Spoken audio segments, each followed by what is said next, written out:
Greetings. You tuned into Inventive Q on Open Studios. My name is Sane, and today I have Hajila, founder of the Hajila movement, which is not just a clothing brand, but a movement in Cape Town that circulates around marketing. Hi Hajila, how are you doing today? How are you, Sane? Good, thanks. I'm great, thanks. Okay, so I'm just gonna get right into it. Right. The Hajila brand, a brand known to most Cape Townians, especially in the southern suburbs, for the silhouette logo. For the silhouette logo they see in taxis, bus stops, and everywhere. So Right. some people don't really know what it represents. And could you Right. just give us the history, the background, and how it was birthed? The sticker. Okay, yeah.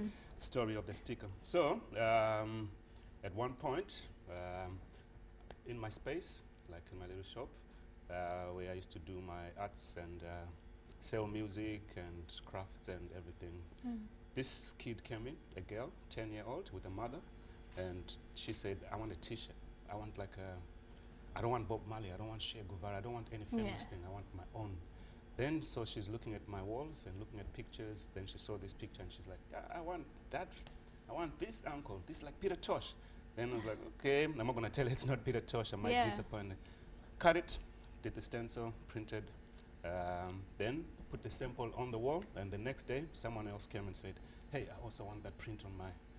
Then after that, like I couldn't do anything without, because people kept on requesting until I couldn't do anything without the print. That print. Yeah. So the print was actually an idea that came from a little girl. From a little girl. I was using something else as my logo. And I was going to ask, at that time, what were you operating as? So, as the movement, what it was about artists. Because in my coming up, in my growing up, all my people I grew up with happened to be artists. They were all artists.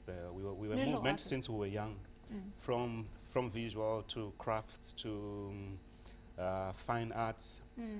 Like Chiwoniso. I don't know if you might know Chiwoniso. She's like a Mbira guru. Yeah. Metaphysics. He's based in Germany. He's like a platinum artist with Xavier Naidu, also from Cape Town, type of thing. So those are the people I grew up with. So I kind of like try to package them and put them in one space. And so the shop then we're also specializing in black culture, black movies, books, type of thing.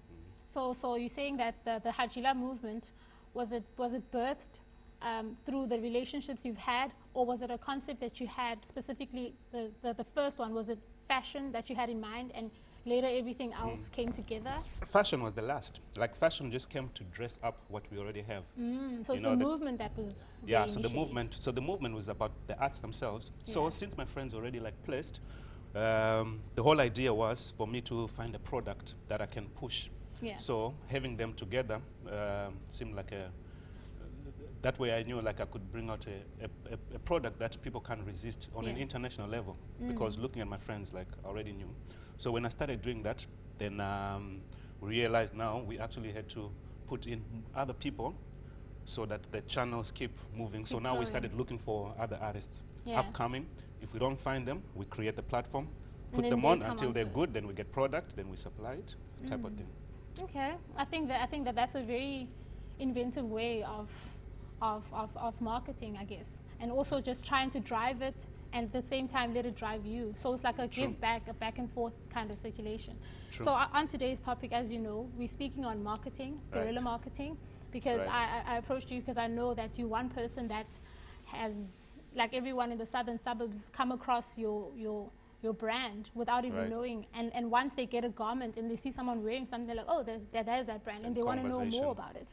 True. Okay, so in these days where online marketing is a common tool that most brands use, where do you stand with guerrilla marketing? Do you think it's still a relevant way of marketing?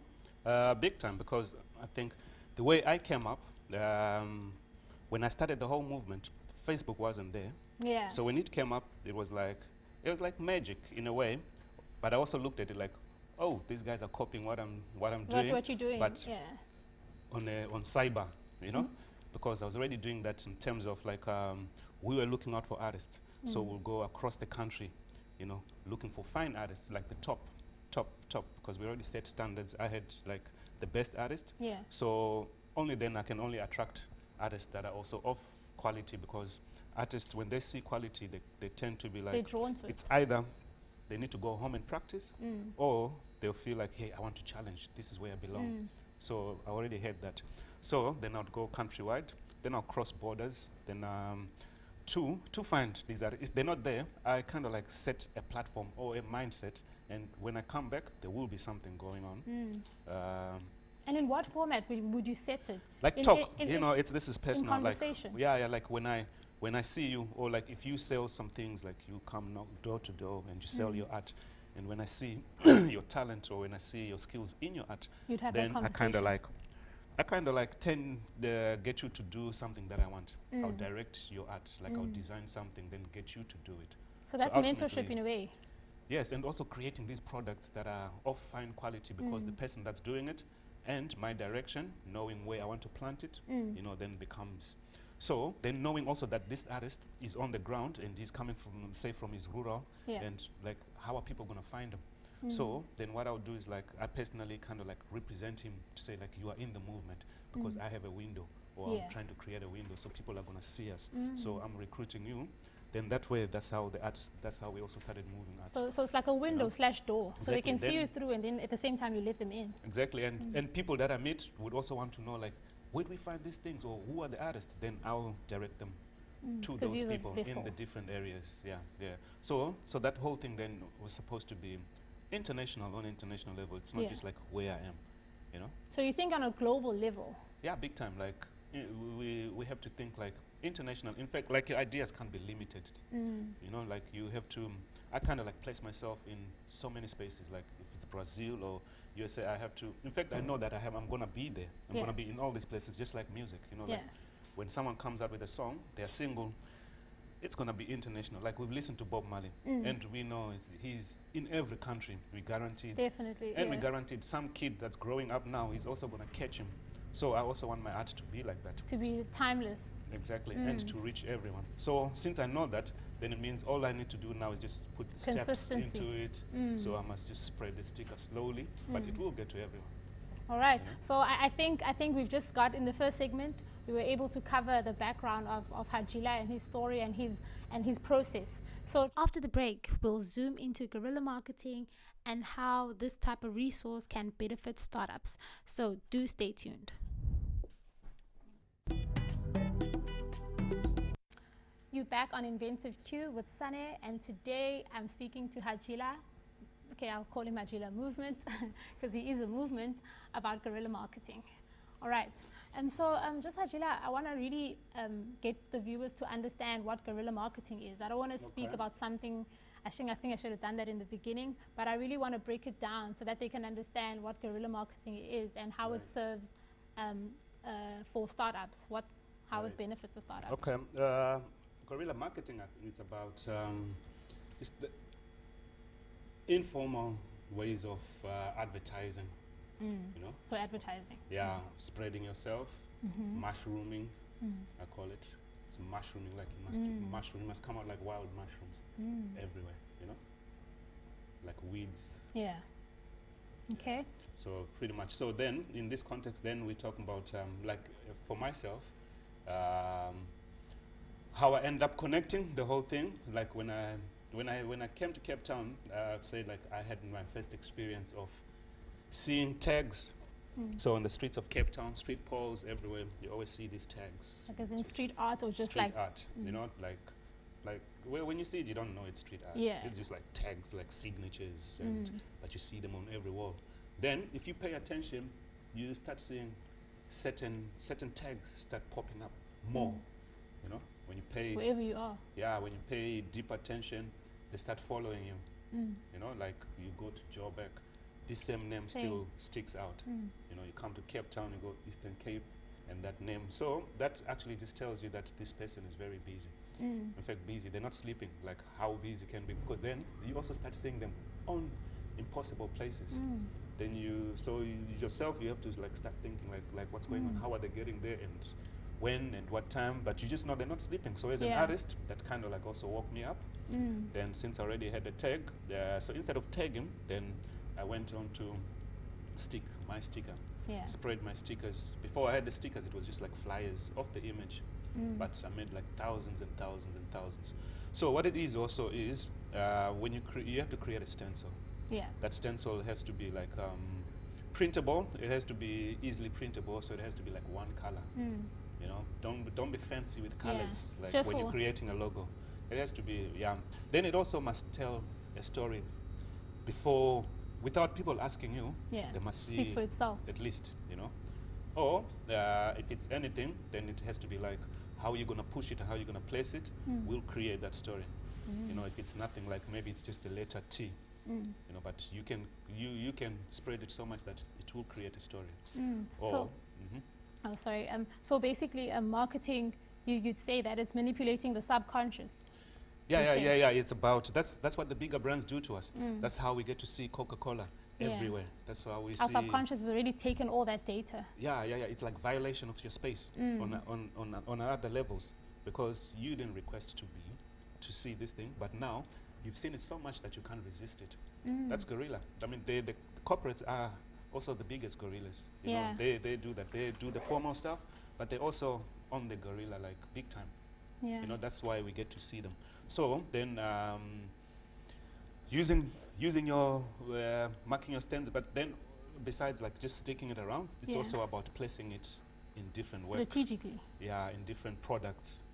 You know, so it can also be like products that people consume, that people put on, or whatever, like people will use. Like my sticker, then I get to put it on lighters, as small as lighters, big. So would cars, this be lighters buses. where would you find the lighters? Would you produce them, or would you go to like a shop and get them to stick it on? Plain ones. Then I stick. Oh, your one. Like if I just meet you and we're talking, we're sitting on a table. I stick. Hit it on your phone. On especially on that taxis. moves. I think that's where I see most. I've seen for years most of your stickers on taxis. Would you like go to the taxi rank and speak to? And what was the strategy behind that? So once it's in you, it becomes. For instance, if I'm paying in a taxi, I'm paying to you know, so I'm somewhere. supporting, right? I'm supporting. So how about you support me back?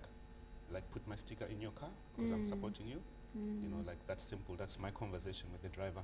And the strategy was to get the amount of people that get on the taxi regularly. And I suppose because like the sticker always has to go, and being mobile is takes the sticker far, because if I can put a sticker here, but that car can go to Durban. Someone can sit in Durban and say, this thing is in Durban, but it's the car that came from Cape Town. But to that person that's viewing it, that doesn't count. They just say this brand is in Durban. You know? Which is basically still doing the same thing this digital marketing is doing, but in a less lazier way. So now you see, like, well, the taxis. Then I have a concept that I call radio movement. So radio movement is about now the artists that I work with, like all the people that I work with, and the music that I like, placing it in the taxis. You know, in the same taxis that I created a relationship. So this taxis from Cape Town to Wynberg. I do a mixtape, then I get to put them on those taxis. So now, so people also get to listen. It's like when you are in the taxi, you get to listen. You listen to the music that's playing in the taxi. So if I put my local music there, it's gonna, like, you can't escape it because you're sitting there. And that's your collaboration now with the artists, with your network. And with the brand. And it's also making the taxi feel nice because, you know, it's like the sticker is there and the music is nice. I know one person that got to me from listening to some other music on a taxi. When they were in a taxi, they said, wow, this is nice. Then the taxi driver is like, yeah, I got it from Haji. Then the guy said, yeah, I actually thought so because maybe Haji, you know what I mean? Like without having an advert on the music, but he just kind of like he was able to pick that up. So that pushes music, you know, because while you're waiting to go to the radio, you can use these different platforms. You can put your music in the barber shop, you put it in the taxis, you put it in the restaurants. So I guess what I'm picking up from your brand overall is that it's coming up with solutions, very everyday solutions that don't need a huge budget. Because making a stencil, you can take this piece of paper, scratch out. Yes, that's what it is. Yeah, cut it off. And then you can just paste it. And don't violate people's properties. But put it in nice places. Like like with my sticker, I don't even put it in places anymore. People will take it and put it where they want. You know, so I actually don't have to violate people's walls. And so it's a very cost-effective type of big time, because Guerilla. what it is also, like when you're creating business cards, there's the old format of business card on a hardboard paper. Yeah. People put it in the wallet, then they look at it when they think of you. If they think of you, Yeah. you know, that's when they open the wallet. If your business card is on a sticker, that person is going to put it on the fridge, on anything on a car. that they use, Yes, and people are going to see it without asking. most likely. You know, it's like, okay, oh, these people do this and this. Oh, how do I find? Oh, there's a number. I'm just going to take it down, and you know. Yeah, which is actually a very great idea. And it lasts longest. It can be there for 5 years, 2 Without years. them noticing, because it's not causing any problems. Exactly. Yeah.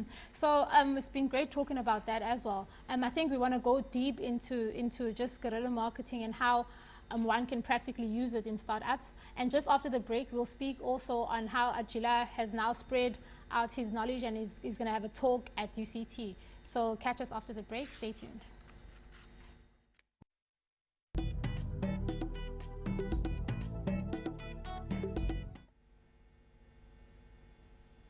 We're back on Inventive Q with Sane, and today I have Hajila Movement. All right, just going back to the conversation on guerrilla marketing.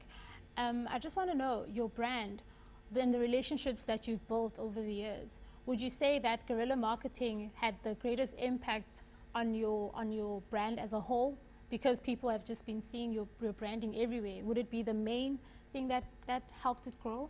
Right. So the way I look at it, it's like it's beyond that. Like, because the mission for the movement, for the brand, is to create.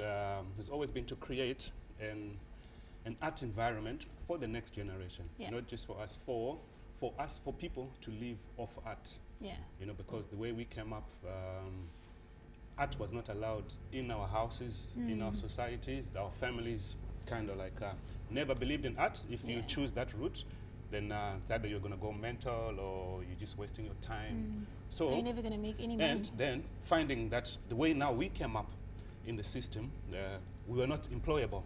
Yeah. Just by being, like, if you choose to say, like, I just want to be natural, I'm going to keep my hair, then the system shut us out.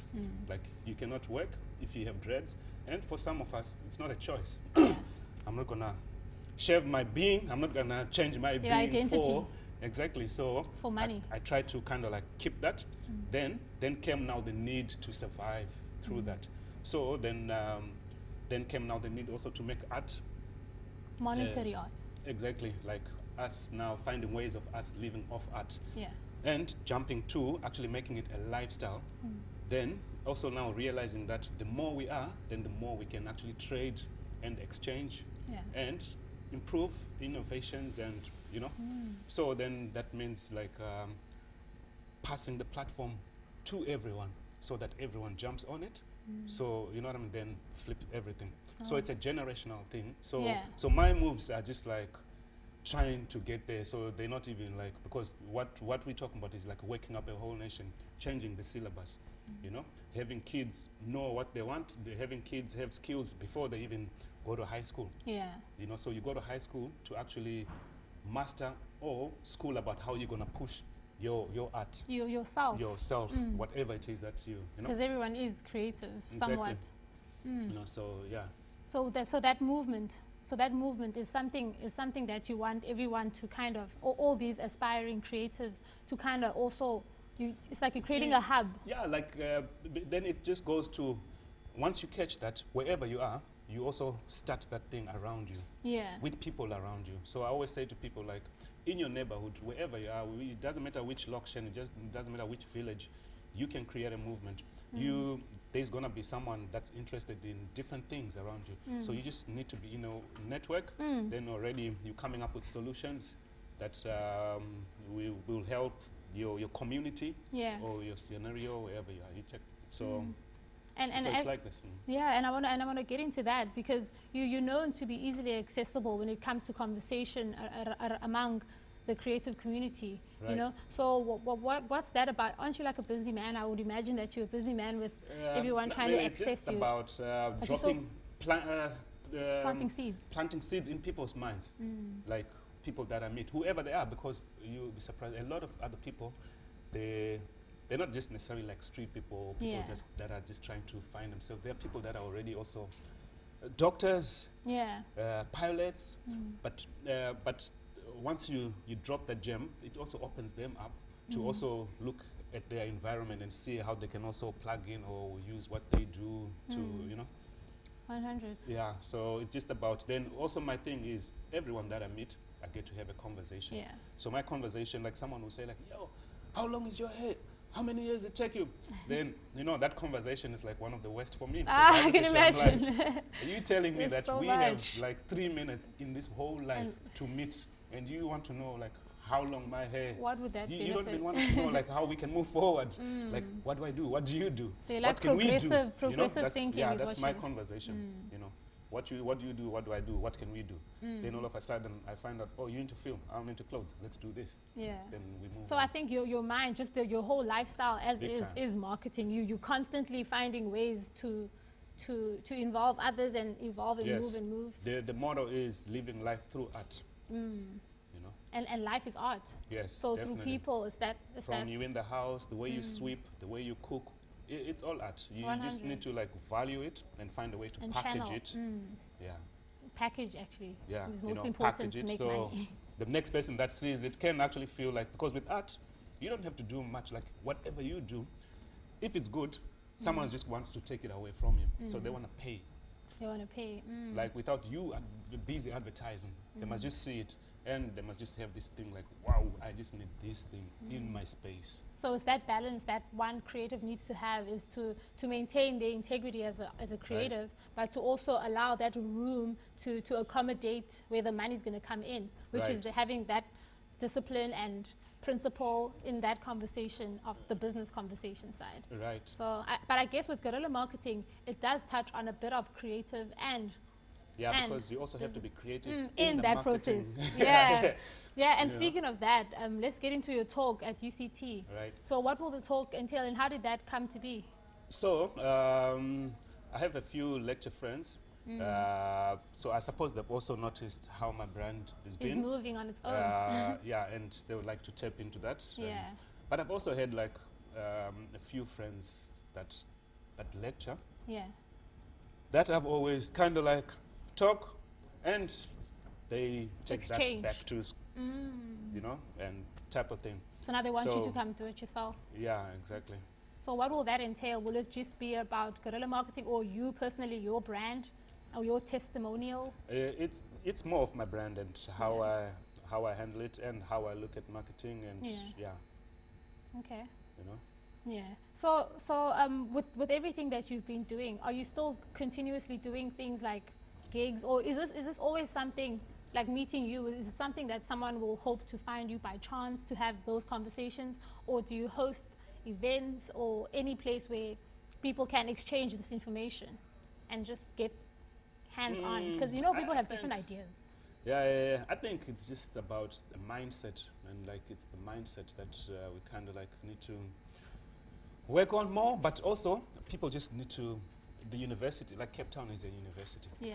It's like being in Cape Town. I think I've graduated in almost like 3 to 4 fields Yeah, I could. that I didn't study for. I can But relate. watching people, like photography, and no one's So going you're to teach you that. self-taught. Yeah, music, like all these things that art itself. So there's so much to exploit creatively in Cape Town. you Right. say. So, but now what's happening is also like street culture. Street culture is also like kind of like jumped a bit. It's on demand. The youths are into street culture, so the corporates obviously want to. To find where the demand is. Yeah, and to advertise to the youths. So they have to use certain things that youths are involved in. So from graffiti to skateboard to design, Yeah. so those things people are getting paid for. Before we never used to get paid for this type of things. No, 100%. I think it was really great. It was really great talking to you about your appreciated. brand and just marketing and your out view of just life and everything. So I think if you really want to find out more on Hajila and everything he does, check on social media, Hajila Movement, and Haji Links. Yes, Haji Links Hajila. Haji Links Hajila. And he has a store on Lower Main. Yeah, my studio is in Observatory, Station Road, 51, opposite Sticky Fingers. Yeah. Yeah. So just get familiar with the brand, the logo. And thank you so much for tuning in. Cheers.